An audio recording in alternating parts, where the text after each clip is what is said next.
today I have a quite exciting video for you guys. When I created this channel, I decided I didn't want to do hauls, even though it's some of the most popular books on BookTube.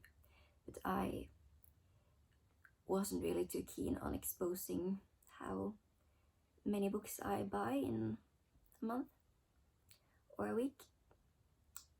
But that has changed, mostly because on Saturday, I'm filming this on a Thursday, and on Saturday I found one of my most anticipated releases in my local bookstore, and this wasn't even supposed to be released until next Tuesday, the 23rd, also my mother's birthday. But I saw it and I literally just ran into the store. Out in the mall, they just ask, Ari, do you want to go in the mark? Do you want to go in the Noli? And I just, no, I'm fine, I'm not going to buy any books. And so we bought ice cream, we went past the store, I saw this book, I said, hold my ice cream.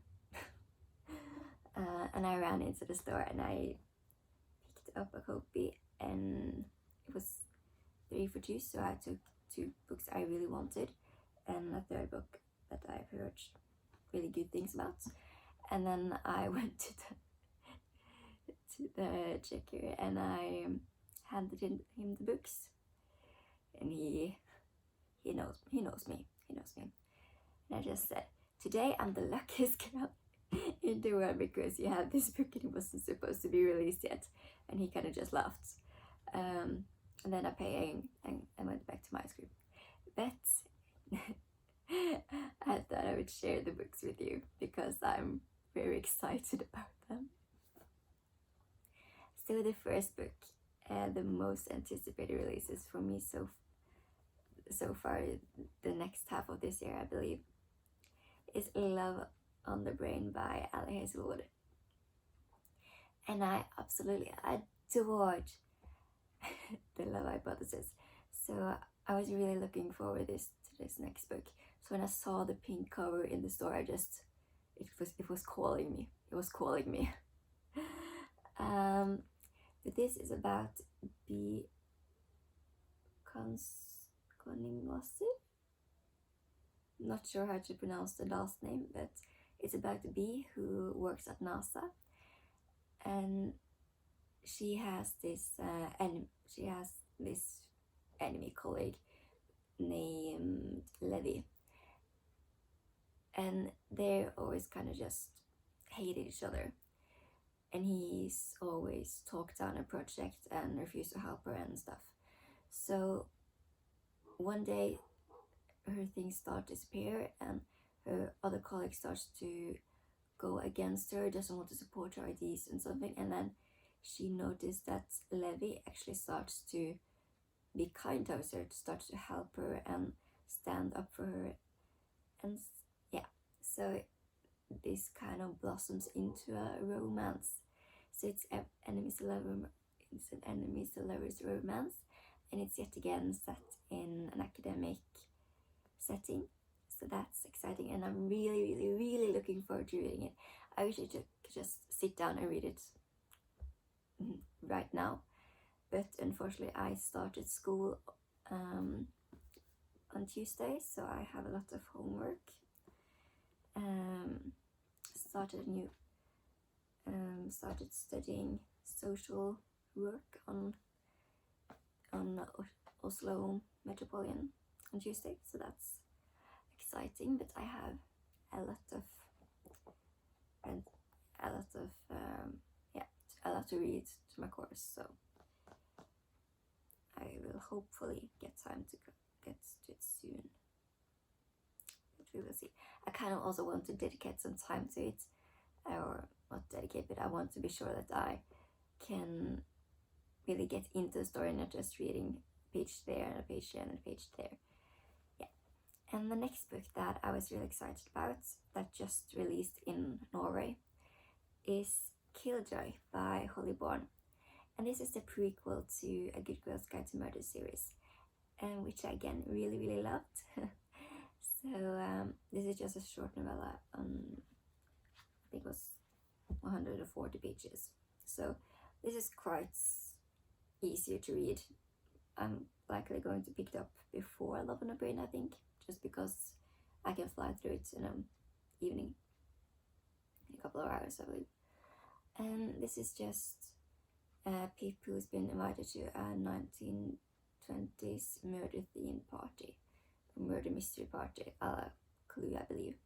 So she just gets really excited and engaged and intrigued by solving this fictional murder, and that was kind of the backstory to how she decided to make the school project on Andy. So yeah, also looking forward to this. And then the next book I've heard really good things about, and it's a booktube darling, I believe.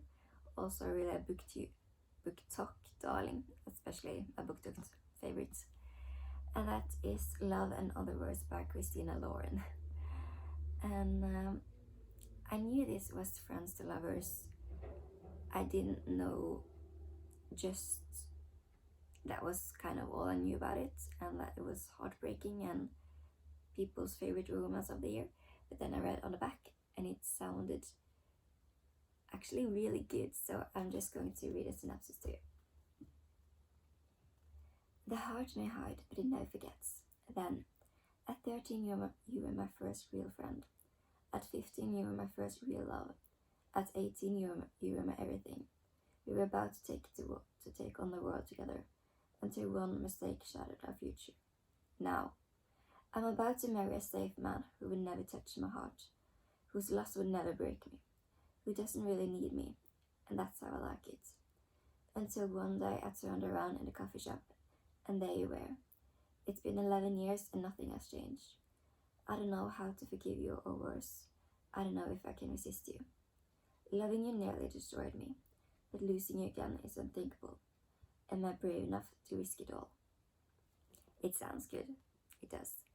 I kind of understand how people can say it's heartbreaking, because it really sounds heartbreaking when you kind of gave up the love of your life and now you're just so afraid that it will happen again, that you kind of just chooses someone you know who will never be able to hurt you, and then you just, oh, hello love life, what are you doing in this coffee shop? Yeah, but it sounds really good, so I'm looking forward to it. And then I have a book called Hotel Portofino by J.P. Connell, and I'm also really excited about this. This is about a family the family Ainsworth, I think, yeah, the British family Ainsworth, who decides to open a hotel in the Italian Riviera in the 1920s. And this is kind of a prosperous time because it's good with money after the wars, or somehow good with money. So this aristocratic family decides to open a hotel, but then just all the problems line up. They don't have enough workers, they have complaining customers, the matriarch gets on the wrong foot with some local politicians, and her husband is having dirty secrets behind her back and doing some not so good stuff. But she's still determined to make this hotel blossoms. So I think it sounded nice. I think it sounded exciting. I also know it's been made a TV series of this book.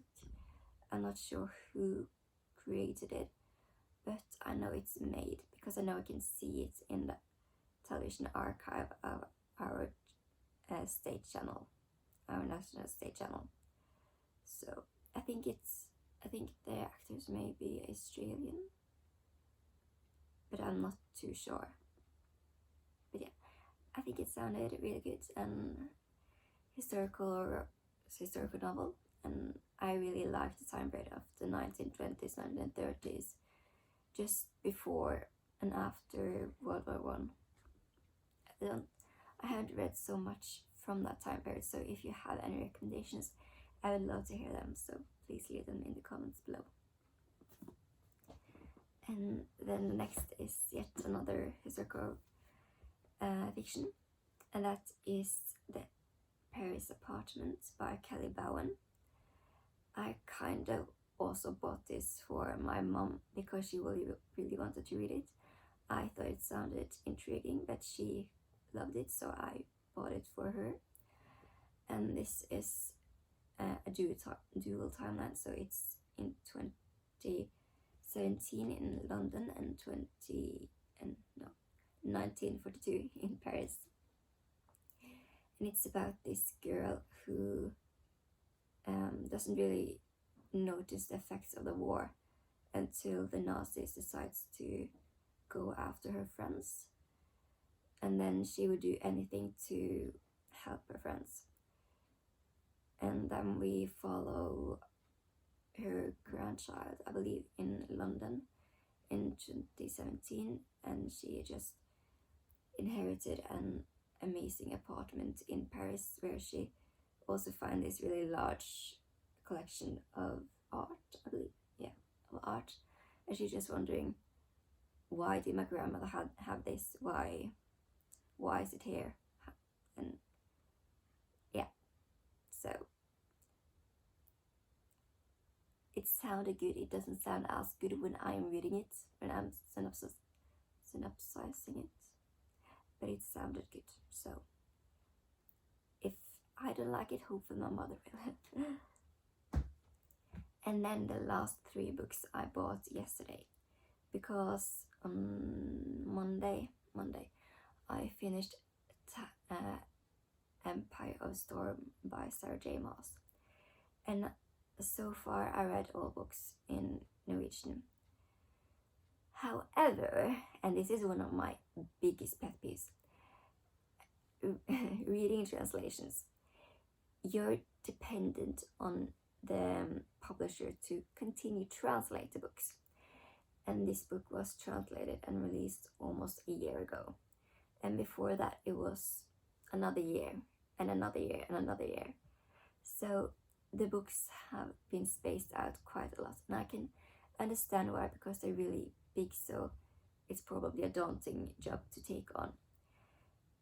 But this this goes for almost every series that starts to get translated in Norway. They just stop in the middle of the series after the first book, when it's just one book again. It doesn't matter, they just stop, and it annoys the hell out of me. I'm just like, 2 books more, please, sir, can I get one more? But no. And I finished Empire of Storms, and if you read Empire of Storms, I'm sure you know the ending, and I just cried so much. And on the last 30 pages, I said to my mother, I need to buy the rest of this series in English because I can't wait. And then I finished the series, and the ending was so heartbreaking. The ending, oh my god, the ending. And then I said to my mother, I don't think I will read the rest of this series. It's heartbreaking. I can't read anymore. However, it's right now it's 3 for 2 on English books in Norway. So I, of course, snagged the last 3 that I didn't have. So first is The Assassin's Blade by Sarah J. Maas, and this is just a novel collection, 5 novels, I believe, about Selena Sedotian's life before she met the prince, before she went to become the king's assassin. So this is, I think it's kind of just some stories about Arabelle and Sam, and I think it will give more insight towards what people we met but kind of doesn't know as much about, like Lysandra, didn't know as much about Lysander, and I think get to know her a lot more in this novel collection. And then I have Tower of Dawn, and this is the 6th book in the series. I'm not so looking forward to this just because I know it's solely following Kale's perspective, and that's fine. I don't really understand why people always hated on Kale. I didn't think he was as bad. But the reason I'm not too excited about this is just because, yeah, as I said, the ending of Empire of Storms, I need to read more about Alien. I need to read more about Rome, because that ending, guys, honestly. But yeah, this is about Kale and Nestrian and their travel to Dorandel, I believe.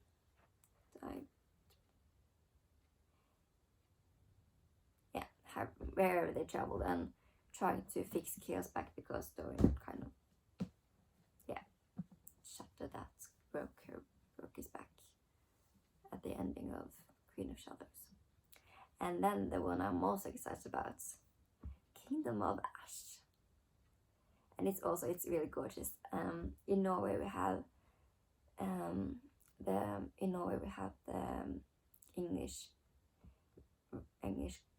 British covers of the books, and I really like them. I honestly think they're prettier than the UK, than the US ones. I know that the translated ones have the US cover, but then the English is the UK cover. But this is really pretty, and I'm really looking forward to reading it because Sarah, you broke my heart. I'm flabbergasted. I'm heartbroken. I'm everything. I don't know. I don't know. I don't know. But yeah, I think everyone knows about the Throne of Glass series, and if they don't, I can't really tell you about the last books in the series. But it's in the first book you meet an assassin called Selena Sedatian, and she is being taken out of prison to be the king's, to fight for the title of the king's assassin. So she kind of meets the Prince Dorian and his guard Kale, and then she goes to the glass castle to fight to be the king's assassins, and she has to fight against a lot of other assassins, and that's where the story starts, and it's just so good. After book 2 you completely rail off that. It's nothing about the assassin, but it's even better. It's so much better. And in book 3 you meet Rowan, and everything elevates from that. It just gets better and better and better and better and better, and I'm really looking forward to finishing the series. I don't know when I will get to it. Probably not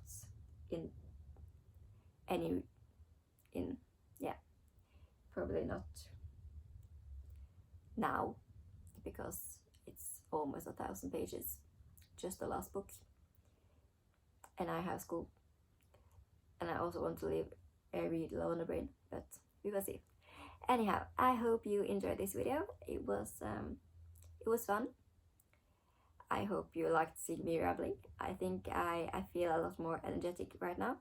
I don't know why, because I am stressed out about school. I don't know how many times I said it. Ignore me saying that. I'm sorry.